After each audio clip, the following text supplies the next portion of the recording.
Once celebrated as a genius CEO of Ward Global Industries, Ethan was the definition of success, power, luxury, and control.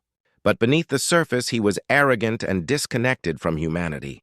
When his empire collapses overnight due to a fraud scandal, his wealth, status, and friends disappear. Alone and bitter, he becomes the shadow of the man he once was, until a simple act of kindness from someone he once ignored changes everything. Before we dive deeper into that story, tell me, where are you listening from? And don't forget to subscribe and share, because tomorrow I have got something special for you. That night, the city glittered like it was mocking him. From the top floor of his glass mansion, Ethan Ward watched his empire crumble in real time. Breaking news crawled across every screen.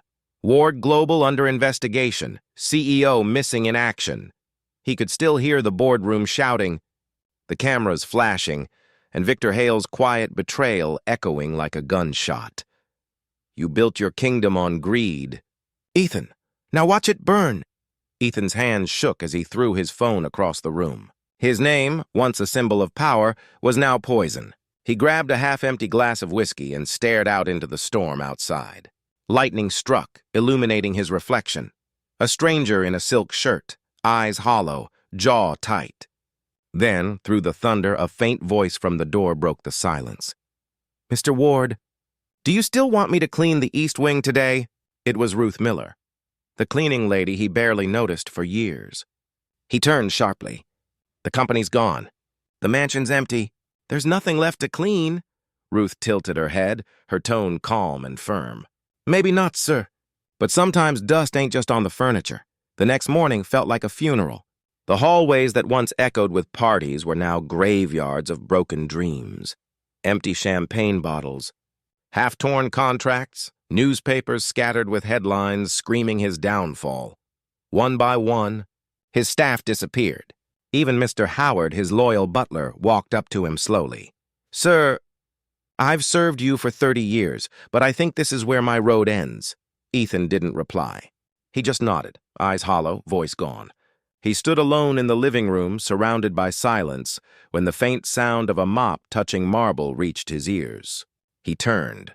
Ruth was there again, her hands steady, her eyes soft. I told you not to come back, he muttered. She didn't even look up. I heard you, but people say a house reflects its owner. And right now, this one looks like it forgot how to breathe. Something about her words hit him harder than the headlines. He almost told her to leave again, but didn't. Days passed. The mansion was colder now, like it was punishing him for his sins. But every morning at exactly 8, Ruth arrived, carrying her old bucket and a tiny radio that played gospel music from another world. Sometimes she hummed while she worked, slow, soulful tunes that floated through the air like whispers of forgiveness. Ethan would sit in his office, pretending not to listen. But he always did. Once when she caught him watching, she smiled faintly. Music helps me clean the air, too. Bad air holds bad memories, he frowned. You think a song's gonna fix this? She wrung her rag, leaned on her mop, and looked him straight in the eye. No, sir.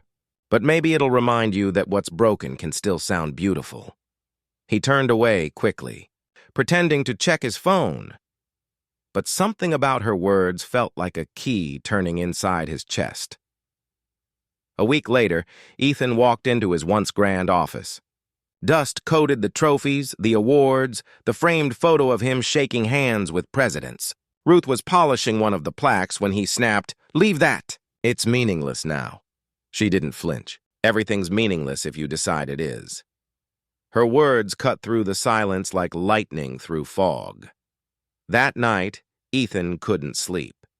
He sat in the dark, staring at that same award, Visionary of the Year. The gold had dulled, just like his name. He thought about Ruth's quiet defiance. She was a cleaner. And yet somehow she had more dignity left than he did. For the first time in years, Ethan Ward, the man who conquered industries, felt small. The next day, a black Mercedes rolled up the driveway. From it stepped Victor Hale, the man who once called Ethan his brother in business, now his executioner.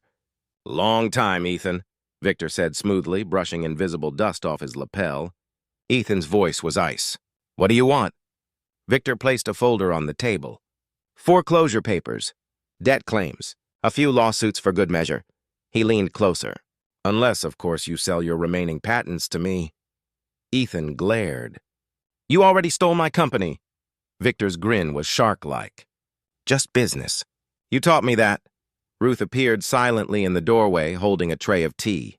She didn't say a word, but her eyes, sharp, calm, unshaken, watched Victor like she saw through him completely. When Victor left, Ruth set the tea beside Ethan's trembling hand. Tea won't fix betrayal, she said softly. But it keeps your hands warm till you figure out how to heal.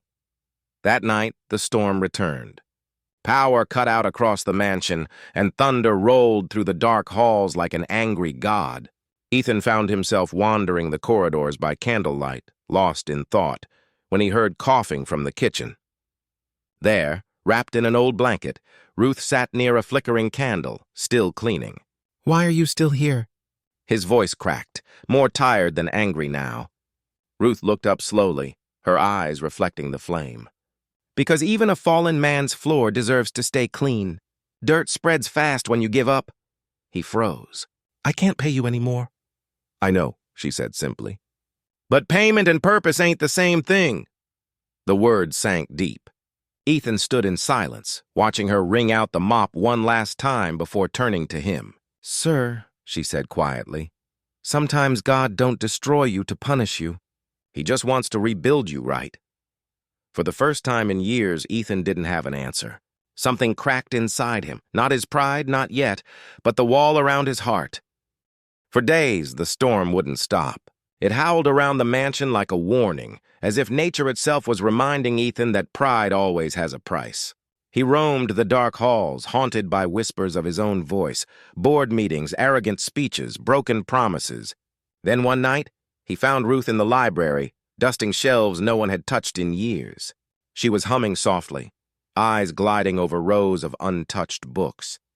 You ever read any of these? He asked bitterly. She smiled faintly. Not yet, but sometimes just touching a story is enough to remember you still got one left to write. He studied her. There was something about Ruth that unsettled him.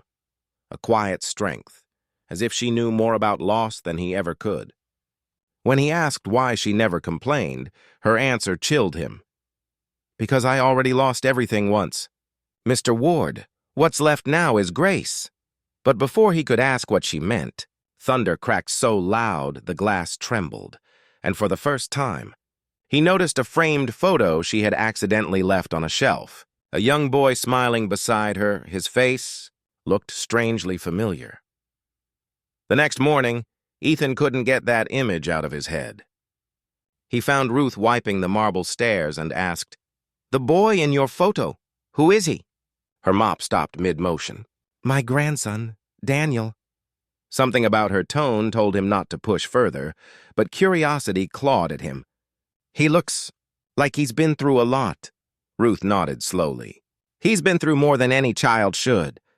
But he still smiles. That's his strength.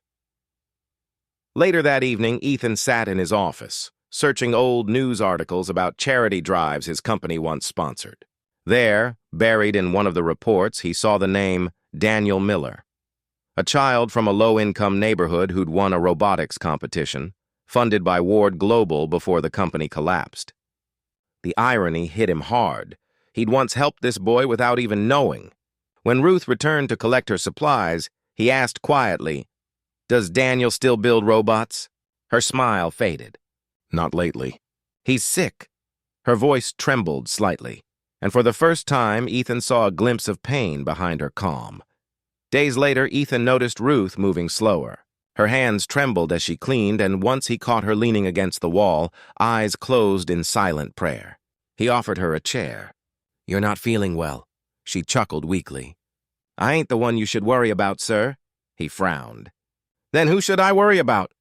Ruth hesitated, then whispered, My grandson. Daniel's in the hospital. The bills? They're more than I can handle. But God's got us. Her faith struck him. How could she still believe in God when the world had taken everything from her? That night, Ethan couldn't sleep. Her voice echoed in his mind. He pulled out his old laptop, the last thing that still worked. He opened his dormant bank account, almost empty now, and stared at the number. For the first time, he didn't think about investments or returns. He thought about a boy he'd never met. The next morning, Ethan received a call he didn't expect. "Mr. Ward, this is Marcus from Channel 5 News. Word is Victor Hale is taking over your patents." "Any comment?" Ethan's stomach twisted. "He's doing what?" "Leaked documents show Hale has been using your old company's resources, illegally. But without evidence, no one will believe it." Before Ethan could respond, the line clicked dead. Ruth walked in just as he slammed the laptop shut. "Trouble again?" she asked quietly. He ran a hand through his hair. "That man stole everything from me. He's turning my name into a ghost story." Ruth didn't flinch. "You let him. You keep holding on to anger like it's going to save you. It won't." Ethan turned sharply. "And what do you know about saving, Ruth?" She looked at him, steady and calm. "Enough to know it don't come through revenge." Then she picked up her mop again and walked out, leaving him standing there, furious, confused and oddly ashamed. That night, Ethan wandered outside, the mansion's gardens now overgrown and wild. He thought of all the people he'd crushed in business, the rivals, the workers, the lives he'd treated like numbers. He had destroyed others just to rise higher. Now, standing barefoot in the rain, he realized he had become the very storm he feared. Back inside, Ruth found him drenched, staring at his reflection in the shattered mirror of his study. "You keep looking at what broke you," she said softly. "Try looking at what's left." He looked at her, defeated. "There's nothing left, Ruth. You don't understand." She stepped closer, her voice firm now. "Oh, I understand plenty. I've buried a child, Mr. Ward. I've cleaned houses of people who treated me like dirt, and still found peace enough to say good morning the next day. You don't lose everything till you lose your soul." Her words hit harder than any headline. Ethan didn't reply. But when she left the room, a tear rolled down his cheek, one he couldn't explain. The next morning, Ruth didn't come. Her absence felt louder than thunder. Hours passed, silence. Ethan grew restless. He tried calling, but her phone went straight to voicemail. Finally, that evening, he drove through the rain to the address she had scribbled on a note weeks ago, a small apartment in the old part of the city. The building was dimly lit, the walls cracked and cold. When he knocked, a weak voice answered, "Come in." There she was, Ruth, sitting by the window, a small oxygen tank beside her. "You shouldn't have come, sir," she said gently. He knelt beside her. "You should have told me you were sick." She smiled faintly. "It ain't about sickness. It's about purpose. I stayed because you still had one." He shook his head, guilt crushing him. "I've been blind." "Blind people can still walk," she whispered. "You just gotta let someone guide you first." Then she handed him a small folded paper, a hospital bill. "For Daniel," she said quietly. "I'll pay what I can. God will handle the rest." Ethan took the paper, and with it, made a silent promise. He would not let her faith die in vain. When Ethan left Ruth's apartment that night, rain fell harder than before. But for the first time, it didn't feel cold. He sat in his car holding Daniel's hospital bill, the ink already bleeding from his wet hands. His mind replayed Ruth's trembling voice. "It's about purpose." He opened his nearly empty bank app and transferred the last of his savings to the hospital's name, anonymously. As he drove away, something strange stirred inside him. It wasn't pride. It wasn't pity. It was peace. The next morning, Ruth arrived back at the mansion with tired eyes but an odd, glowing calm. "The hospital called," she said softly. Someone paid Daniel's bill in full. Ethan pretended to be surprised. "Maybe there are still good people left in the world," she smiled knowingly. "Maybe there are." But before she left, she turned back and added, "Just remember, sir, God don't bless money. He blesses hands that use it right." Her words burned deeper than confession. A few days later, Ethan's old butler, Mr. Howard, returned after hearing rumors about his former employer's downfall. "Sir," he said gravely, "I've seen things.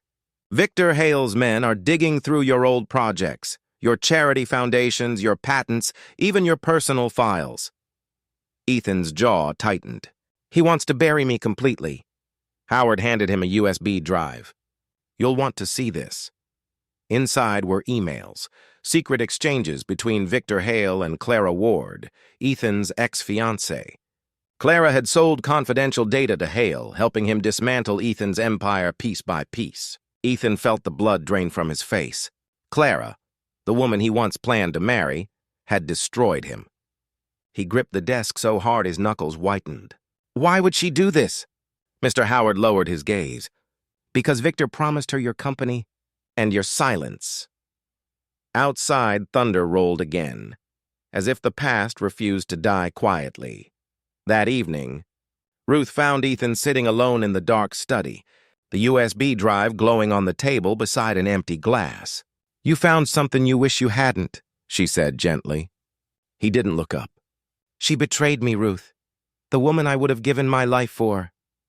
Ruth's voice was calm, almost sorrowful. "Then give your life to something else. Don't waste it on hate." He turned sharply. "How can you forgive people who ruin you?"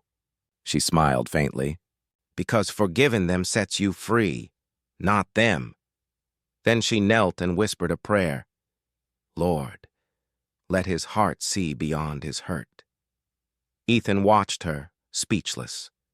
A woman who had lost everything still prayed for him. That night, for the first time in years, he whispered, "Thank you," before he slept. He didn't know who he was thanking. God, Ruth, or maybe both. Morning came with an unexpected knock. Victor Hale stood at Ethan's doorstep, wearing his signature shark smile and a coat worth more than Ethan's car. "Well, if it isn't the ghost of Ward Global," Victor smirked. "How's life among the peasants?" Ethan's pulse spiked, but he forced a calm tone. "What do you want?" "Just business. There's a merger happening soon, and I'd hate for your name to get lost in the ashes." Ethan stepped closer. "You stole from me, Victor." "But I'm not dead yet." Victor leaned in, eyes gleaming, then died quietly. As he turned to leave, Ruth appeared behind Ethan, holding a broom. Victor glanced at her, smirking cruelly. "And who's this? The help?" Ruth met his gaze without flinching. "Someone who cleans up the mess men like you make." Victor's grin faltered. He left without another word, but his silence was a warning. The war wasn't over. Later that week, Ethan received an anonymous email from a journalist named Marcus Dean, a man investigating corporate fraud tied to Victor Hale. "Mr. Ward," the email read, "I believe your company's downfall wasn't an accident. I have proof, but I need your help to expose it." Ethan met Marcus in a quiet cafe on the city's edge. The journalist slid a folder across the table. "These are financial records. Victor used your charitable trust as a cover for money laundering. He framed you to hide it." Ethan's hands trembled. It was worse than he imagined. "If we release this," Marcus said, "Victor's empire collapses. But you'll be dragged through the mud again before the truth surfaces." Ethan stared out the window. The reflection staring back wasn't the ruthless billionaire he used to be. It was someone new. He finally said, "Then let it. If the truth saves even one life, it's worth it." And in that moment, Ruth's words echoed in his heart. Use your hands right. 2 nights later, as Ethan prepared the evidence for Marcus, a letter arrived, handwritten, with hospital stationery. It was from Daniel Miller. "Dear Mr. Ward," it read, "Grandma says angels come in different shapes. I think she's right. Thank you for helping her smile again. When I get better, I'm going to build something that flies, and I'll name it after her." Tears welled in Ethan's eyes. He folded the letter carefully, placing it beside the USB drive. For the first time in years, he felt clarity, like dawn breaking through a storm. He looked toward the sky and whispered, "Ruth, you were right. Maybe grace isn't earned. Maybe it's given." And in that silent night, Ethan made a vow. He would expose Victor Hale. He would clear his name. But most importantly, he would protect Ruth and Daniel, no matter the cost. Ethan and journalist Marcus Dean set a quiet plan in motion. They planted a decoy file, fake financial documents that looked like Victor Hale's next fraud move. If Victor took the bait, they'd have the evidence they needed. But danger moved faster than they expected. That night, Ruth noticed headlights outside the mansion. Black SUVs, engines idling. She hurried inside. "Mr. Ward, you need to hide. They're here for something." Ethan looked up from his desk. "No, Ruth. They're here for me." Within minutes, the door burst open. Victor's men stormed in, snatching the decoy file. Ethan watched silently as they left, his heart pounding. The trap was set. He whispered, "Let's see how deep your greed goes, Victor." Ruth crossed her arms, trembling. "You're playing with fire, sir." Ethan's voice was steady now. "For once, I'm playing for the right side." The next morning, every news channel screamed breaking headlines. Victor Hale, accused of massive fraud. Billionaire Ethan Ward linked to new evidence. It was chaos. The decoy worked. Victor panicked and leaked his own involvement while trying to cover it up. Marcus Dean's hidden cameras recorded everything. Ethan met Marcus on a rooftop overlooking the city. "You've got your proof. Send it out." Marcus hesitated. "If I do, Victor will go down, but so will Clara. She's complicit." Ethan's eyes darkened with conflict. He remembered Clara's betrayal, but also the love they once shared. After a long silence, he said quietly, "Truth doesn't choose favorites. Do it." Hours later, the footage aired, and the internet exploded. Victor Hale's empire crumbled in a single day, and the man who once destroyed Ethan was now the face of global scandal. That night, Victor barged into the mansion, rain pouring off his coat, fury twisting his face. "You think you've won?" he snarled. "You're finished, Ward. I'll destroy you in court." Ethan stood firm. "You already did. But this time, I'm not fighting for money." Victor laughed bitterly. "Then what are you fighting for?" A voice answered from behind. "For mercy." Ruth stepped out of the shadows, her tone soft but unshaken. "You've ruined enough lives, Mr. Hale. It's time to face what you've done." Victor's rage cracked for a second, his mask slipping. Ethan spoke gently. "You don't scare me anymore." "Because you can't steal peace." Security sirens wailed outside. Marcus had called the police. Victor turned to flee, but officers swarmed in, handcuffs gleaming under the rain.